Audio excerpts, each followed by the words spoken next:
Bonsoir et bienvenue à tous pour cette émission Que sont-ils devenus? Cette semaine nous sommes partis à la rencontre de Christophe Thiozo qui a ouvert son académie de boxe à Toulouse. C'est parti. On se retrouve aujourd'hui pour parler un petit peu de toi et de ton académie qui est arrivée à Toulouse là il y a quelques mois. Alors première chose, on va revenir un petit peu sur ta carrière. Alors déjà la boxe, pourquoi la boxe plus particulièrement qu'un autre sport? La boxe, moi c'est mon grand frère qui en faisait, qui m'a donné l'idée d'en faire. Parce qu'à l'époque, on n'en voyait pas à la télé.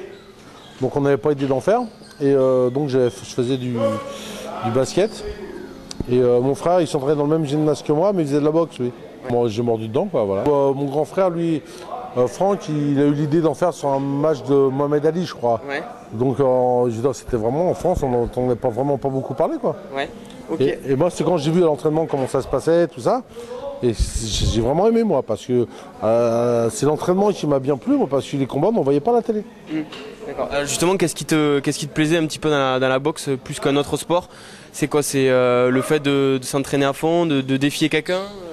Ce qui me plaisait, c'est qu'on est tout seul. Ouais. Moi, ça j'aime bien. Et puis l'entraînement de boxe, c'est l'entraînement, je veux dire, on fait jamais pareil, on fait jamais la même chose. On peut faire du sac, on fait de la corde, après on fait plein de choses, quoi. Et puis c'est nous, quoi. Voilà, on est tout seul sur le ring. Et puis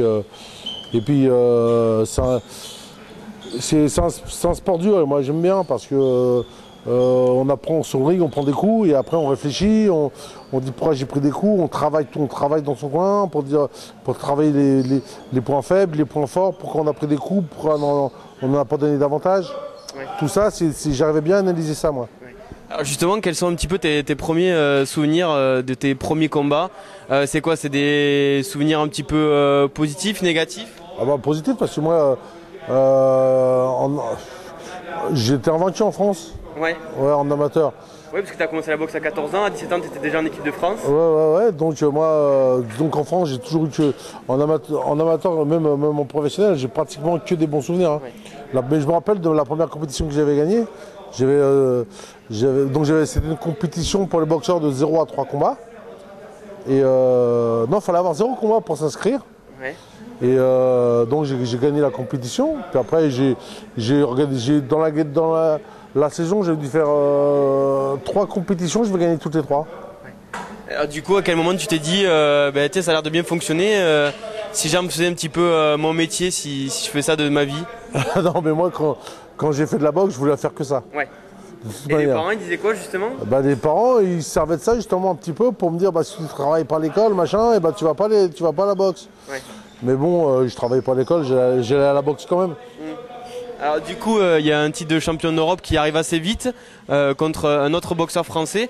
De ce titre-là, t'en gardes quoi comme souvenir, toi? C'était le premier titre européen, donc j'étais content. Hein. Ouais, après, j'en ai fait 2 autres derrière, ou 3 autres derrière, je sais plus. Et après, j'ai fait le championnat du monde. Ouais. Championnat du monde, il y a aussi les Jeux Olympiques. Les Jeux Olympiques, c'était bien avant ça. Ouais, les Jeux Olympiques, je crois que c'est en 84 à Los Angeles. Voilà, 84 à Los Angeles, où tu fais médaille de bronze. Alors du coup, justement, les JO, pour un boxeur, c'est une compétition un petit peu à part, c'est autre chose que les championnats d'Europe et du monde? Les JO, c'est un truc vraiment spécial. On vit dans un village entre athlètes. C'est vraiment une ambiance spéciale. Hein. C'est vraiment un truc chouette. Hein. Ouais, c'est vraiment bien. Hein. Et donc, c'est carrément ailleurs. Hein. C'est carrément. Ouais. Et le fait de ne pas avoir gagné la médaille d'or là, cette fois-là, c'est un regret aujourd'hui avec le recul? Finalement, tu as quasi tout gagné. Non. En plus, la décision, à l'époque, ils avaient dit que j'aurais dû faire au moins la finale. Mais bon, non, mais ça, j'en garde quand même un bon souvenir parce que franchement, c'était vraiment bien, quoi. Ouais, franchement. Donc après, il y a 3 titres de champion du monde.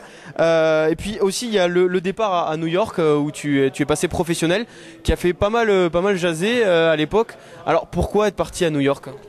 Moi, j'étais à New York parce que ça me permettait de m'entraîner là-bas dans les salles aux États-Unis, qui sont beaucoup plus dures qu'en France. Là-bas, les gars, ils s'entraînent dur et ils ne sont pas de cadeaux. Puis il y a la masse, il y a beaucoup de boxeurs, quoi. Il y a beaucoup de bons boxeurs. Donc, s'il faut apprendre, puis la boxe, ça se passe là-bas. Donc, s'il faut apprendre, il faut aller là-bas.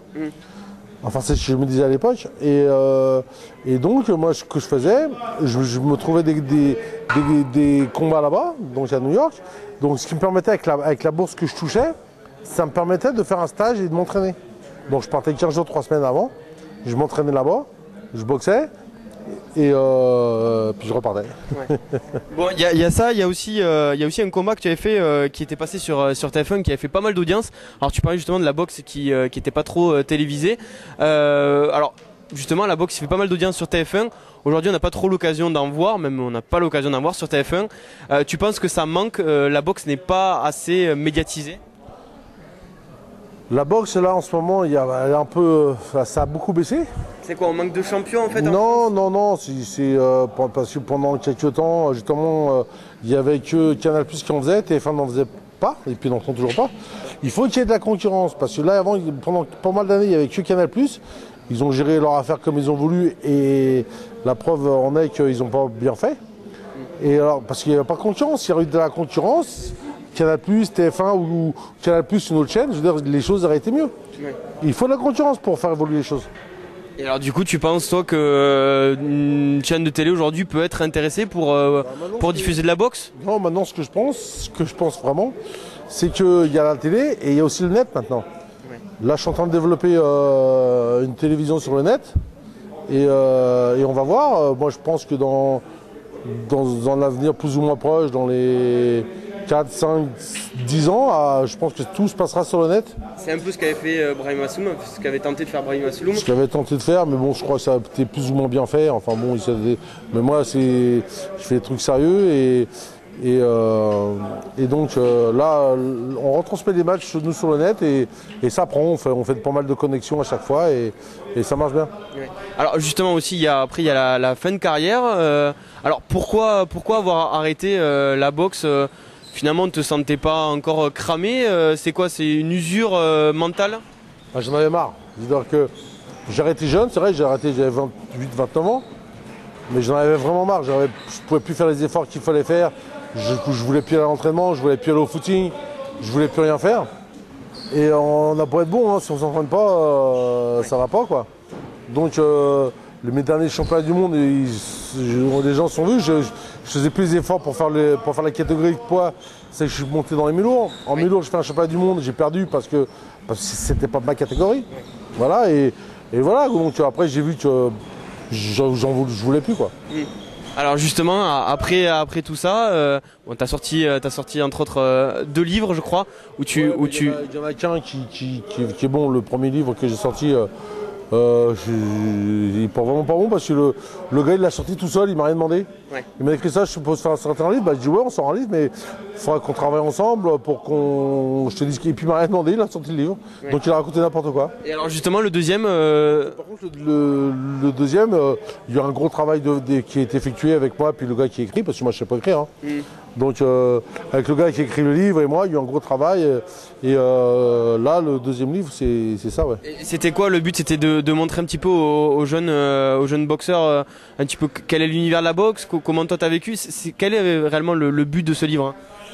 Bah les gens, moi je sais que moi j'avais quitté carrément le monde de la boxe, puis les gens disaient Christophe, qu'est-ce qu'il devient, il a des mauvaises fréquentations, et puis moi ça me cassait un peu la tête et tout, et puis ça me rongeait un peu, d'avoir perdu un peu de l'image que j'avais, tout ça.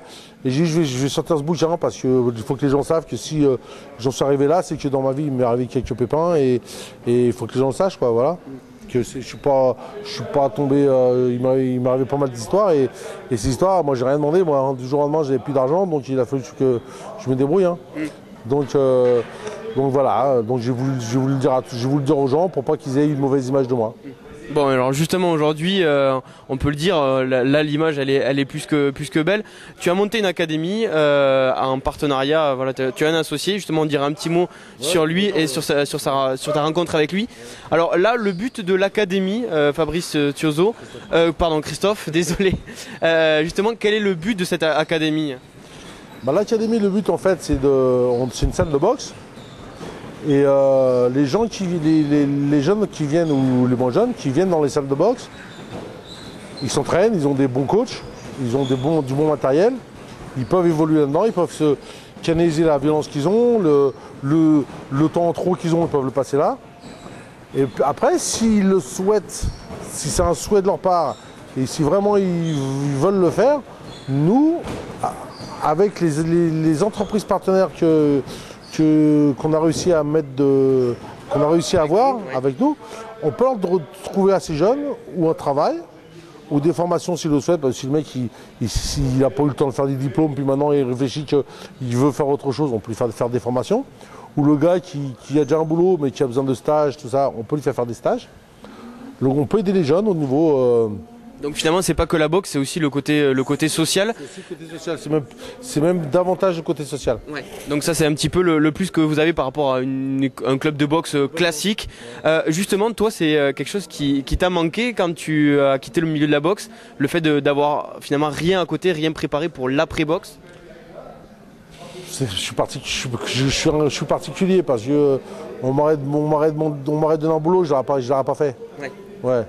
Donc voilà, donc moi il faut que je m'en sorte par moi-même.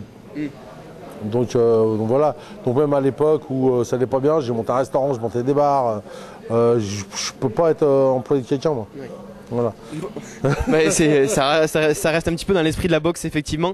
Alors justement, l'académie, tu n'es pas tout seul à avoir monté ce système.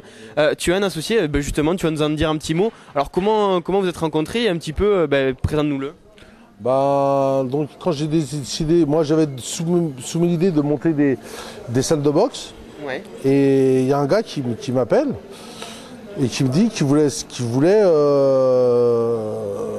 prendre part à ce projet.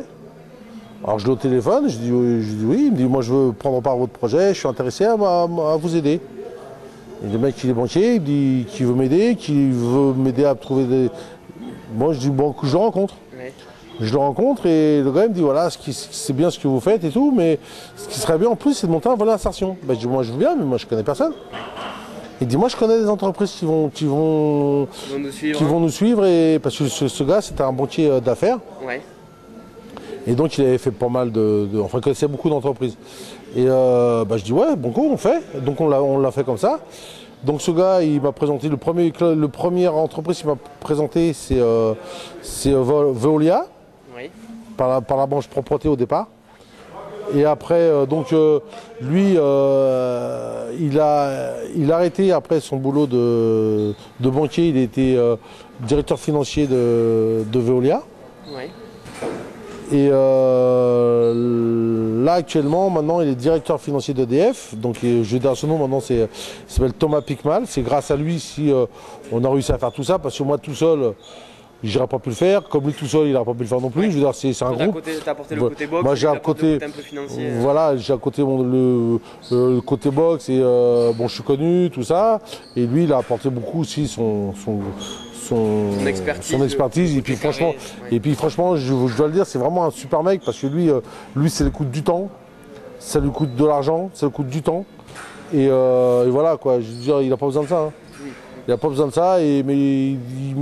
Moi, s'il m'avait confié un jour, il m'avait dit qu'il avait beaucoup reçu et qu'il avait envie de redonner. Donc c'est carrément quelqu'un, c'est un mec humain quoi, c'est un mec bien. J'ai eu la chance de tomber sur ce mec-là quoi, franchement. Alors donc justement pour conclure, donc l'académie ça existe à plusieurs endroits en France. Alors le premier c'est en région parisienne et puis depuis quelques mois il y a Toulouse. Je crois qu'il y en a un troisième aussi qui est un projet. Alors pourquoi Toulouse particulièrement, pourquoi cette ville? Nous on cherche quand même des villes emblématiques comme donc on a monté quand même à Villiers-le-Bel. Oui. Et après donc on désirait s'installer sur Toulouse parce que le frère de Thomas Picmal il est à Toulouse et il nous avait dit qu'il y avait quand même un quartier qui était relativement difficile. Donc on était venu au départ, on a été rencontrer le maire pour première approche. Monsieur Briançon c'est l'adjoint au sport, on avait été le voir pour première approche. Et ensuite le groupe Casino en fait exprès nous dit nous on a au Mirail un